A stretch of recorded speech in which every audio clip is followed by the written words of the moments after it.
दोस्तों, आज की कहानी है बहू, तुझे अगर मायके जाना ही है तो हमेशा के लिए चली जा। दोस्तों, कहानी शुरू करने से पहले अगर आपने चैनल को सब्सक्राइब नहीं किया हो तो कर लीजिए ताकि आपके पास पहुंच सके हर नया वीडियो। निशा सबको सुबह की चाय देकर अपने कमरे में आई और अपना फोन लिया तो देखा कि रवि भैया के 4 मिस्ड कॉल थे। इतनी सुबह सुबह भैया ने क्यों फोन किया होगा? निशा ने सोचा और वापस रवि भैया को कॉल लगाया। रवि ने फोन उठाया और बहुत ही परेशान था और उसने कहा कि निशा, तू जितनी जल्दी हो सके मम्मी पापा के पास चली जाओ। पापा की तबीयत रात में बिगड़ गई थी, उन्हें अस्पताल में भर्ती करवाया है। या कोमल की भी हालत ठीक नहीं है, इसलिए मैं उनके पास नहीं आ सकता। इसलिए प्लीज तुम कुछ दिनों के लिए चली जाओ उनके पास। मैं कुछ उपाय देखता हूँ, या तो मैं उन्हें अपने पास बुला लूंगा या कोमल को लेकर वहाँ जाऊंगा।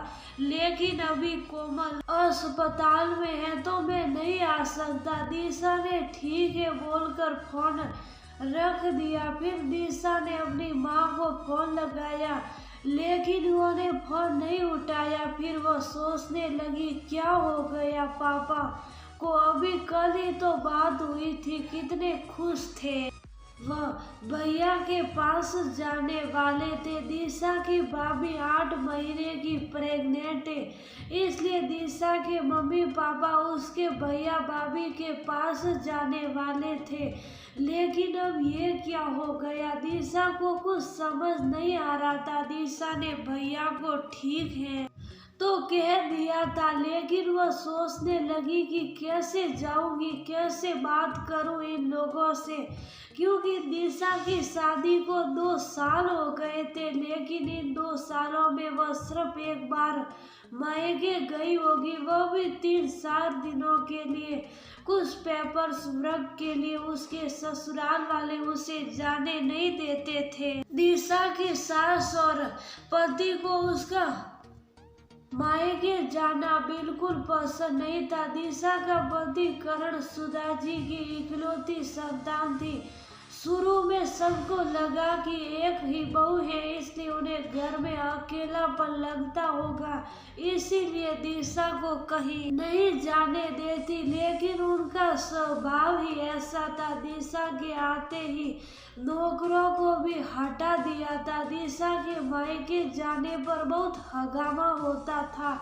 एक बार तो करण ने यहाँ तक कह दिया कि अगर जाना ही है तो हमेशा के लिए ही चली जाओ। निशा ने भी अपनी किस्मत मानकर सब स्वीकार कर लिया था। लेकिन आज तो उसका जाना बहुत जरूरी था, क्योंकि आज उसके पापा को उसकी जरूरत थी। निशा अपने घर में सबकी लाडली थी और वह भी अपने माता पिता को बहुत प्यार करती थी। अपने पिता के समझाने पर ही वह यहाँ रहने को तैयार हुई थी।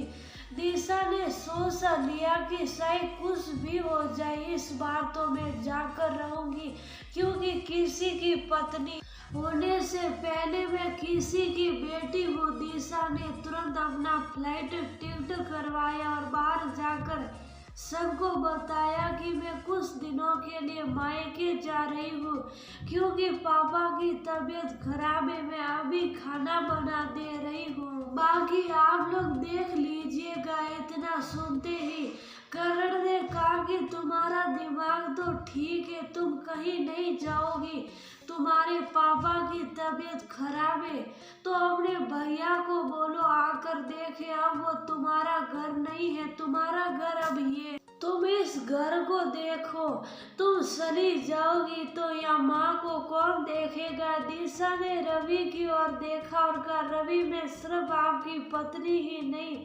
किसी की बेटी भी हो, आप मुझे नहीं रोक सकते वहाँ जाने से। वैसे भी मैं आपसे पूछ नहीं रही, आपको बता रही हूँ। और दूसरी बाद वह मेरा घर था है और रहेगा। अगर वह मेरा घर नहीं है तो फिर आप लोग हर बार ये क्यों कहते हैं कि देखते हैं इस बार तुम्हारे घर से क्या आता है, तुम्हारे माता पिता क्या देते हैं तुम्हें। एक और बात, मेरे पिता ने जो प्यार रवि भैया को दिया वही मुझे भी दिया है, जो कुछ रवि भैया को दिया वही मुझे भी दिया। अपनी संपत्ति भी हम दोनों में बराबर बांट दिया। उस वक्त तो आपने नहीं कहा कि वह तुम्हारा घर नहीं है, तुम क्यों लोग? आपको चाहिए सब कुछ लेकिन करना कुछ नहीं है। जितना हक रवि भैया का बनता है उतना ही मेरा भी हक बनता है उनकी सेवा करने का। रही बात आपकी माँ की, तो वो अभी बिल्कुल समझते हैं, कुछ दिन वो अपना काम चला सकती है। ऐसे नहीं है कि वह बिस्तर पर है और मैं उस हाल में उन्हें छोड़कर जा रही हूँ। आज तक आपने रोका और मैं रुक गई, लेकिन आज नहीं। आज एक बेटी के फर्ज की बात है। आपकी पत्नी से पहले मैं उनकी बेटी हूँ। उन्होंने मुझे ये जीवन दिया है, मेरे अंदर उन्हीं का खून है। मेरा घर और मेरा गोत्र बदल सकता है लेकिन मेरा खून नहीं। अगर आप अपनी माँ के लिए परेशान हो सकते हैं तो मैं क्यों नहीं।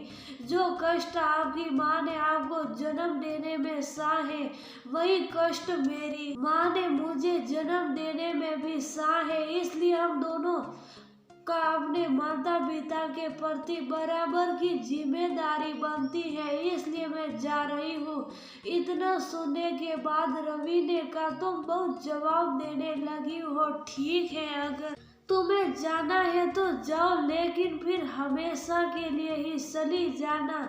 दिशा थोड़ा मुस्कुराई और उसने कहा, मुझे पता था आप यही धमकी देंगे। ठीक है, यही सही। आज मैं खुद को एक ऐसे रिश्ते से आजाद करती हूँ जिसमें रहने पर मैं अपने माता पिता की सेवा न कर सकूं। आज से मैं इस रिश्ते से आजाद हूँ।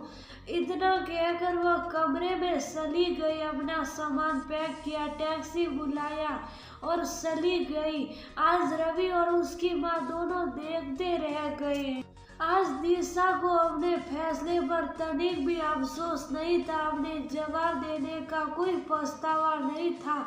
एयरपोर्ट से निकलते ही सीधे दिशा अस्पताल पहुंची। वहाँ अपनी माँ के गले लगकर दोनों माँ बेटी खूब रोए। थोड़ी देर बाद सरिता ने पूछा भी कि दिशा जवाई बाबू भी आए हैं क्या? उन्होंने तुम्हें अकेले आने दिया? दिशा ने कहा, माँ अभी ये सब बातें छोड़ो, पापा कैसे हैं, क्या हुआ उन्हें? कल तक तो ठीक है। सरिता जी ने कहा, पता नहीं बेटा, ठीक तो थे लेकिन कुछ दिनों से उन्हें कमजोरी जैसी लग रही थी। हमने सोचा रवि के पास जा ही रहे हैं, वहीं पर दिखा देंगे, लेकिन कल रात अचानक ही बेहोश हो गए। दिशा ने डॉक्टर से बात किया। डॉक्टर ने कहा कि उन्हें 5 दिन हॉस्पिटल में रखना होगा। उनके शरीर में खून नहीं बन रहा था और उन्हें थोड़ा खून भी चढ़ाना पड़ेगा और उनका ब्लड ग्रुप ओ पॉजिटिव है। हम डोनर ढूंढ रहे हैं, आप भी कोशिश कीजिए। दिशा का ब्लड ग्रुप भी ओ पॉजिटिव था। दिशा ने अपने पिता को ब्लड दिया। 5 दिन हॉस्पिटल में उनके साथ रही, फिर हॉस्पिटल से डिस्चार्ज करवा कर घर ले गई। दिशा ने अपने पिता को 1 मिनट के लिए भी अकेले नहीं छोड़ा था। उसने रवि भैया को भी आने से मना कर दिया।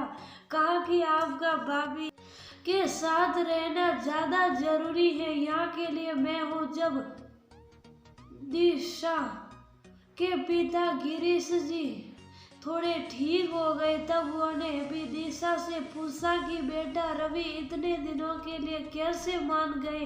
दिशा ने बड़े ही प्यार से कहा, पापा ये बातें बाद में, पहले आप पूरी तरह से ठीक हो जाइए, भैया के पास भी तो जाना है ना। वो कह रहे थे उनसे अकेले नहीं संभलेगा। एक दिन सुधा जी के पास उनकी बहन का फोन आया, वह बहुत रो रही थी। पूछने पर उन्होंने कहा कि दीदी सृष्टि की शादी को 6 महीने हो गए हैं, लेकिन उसके ससुराल वाले उसे आने नहीं दे रहे हैं। बहुत मन कर रहा है दीदी उसे देखने का, उसके साथ रहने का। फोन पर तो देख लेती हूँ, लेकिन फिर भी बेटी है, थोड़े दिन तो रह ही सकती है ना। देखो इनकी भी तबीयत ठीक नहीं है। पता नहीं दीदी लड़के वाले क्यों लड़कियों को उसके घर नहीं आने देते। अरे जीवन भर तो उन्हें वही रहना है, लेकिन साल भर में क्या 15-20 दिन भी वो अपने माँ बाप के पास नहीं रह सकती। अरे बेटे या बेटी दोनों को जन्म देने और पालने में तो एक बराबर का ही कष्ट होता है। एक लड़की एक बहू और पत्नी से पहले किसी की बेटी होती है। लड़के वाले ये क्यों नहीं सोचते हैं? जब सुधा जी की बहन और बेटी को ये तकलीफ हुई तो सुधा जी को बुरा लगा और उन्होंने सोचा कि उन्होंने भी तो यही किया है। दिशा के माता पिता को भी तो ऐसा ही लगा होगा। दिशा के साथ उन्होंने कितना गलत किया, उन दोनों को एहसास हुआ। दिशा ने कभी उन लोगों की सेवा करने से इनकार नहीं किया, तो क्या वो अपने माँ बाप के साथ कुछ दिन नहीं रह सकती? ठीक ही तो कहा था उसने कि मैं आपकी पत्नी ही नहीं किसी की बेटी भी हूँ। करण अपने किए पर बहुत शर्मिंदा था। उसने हिम्मत करके दिशा को कॉल किया। करण का कॉल देखकर दिशा को लगा कि शायद करण तलाक के लिए बोल रहा होगा। उसने भी आत्मविश्वास के साथ कॉल रिसीव किया।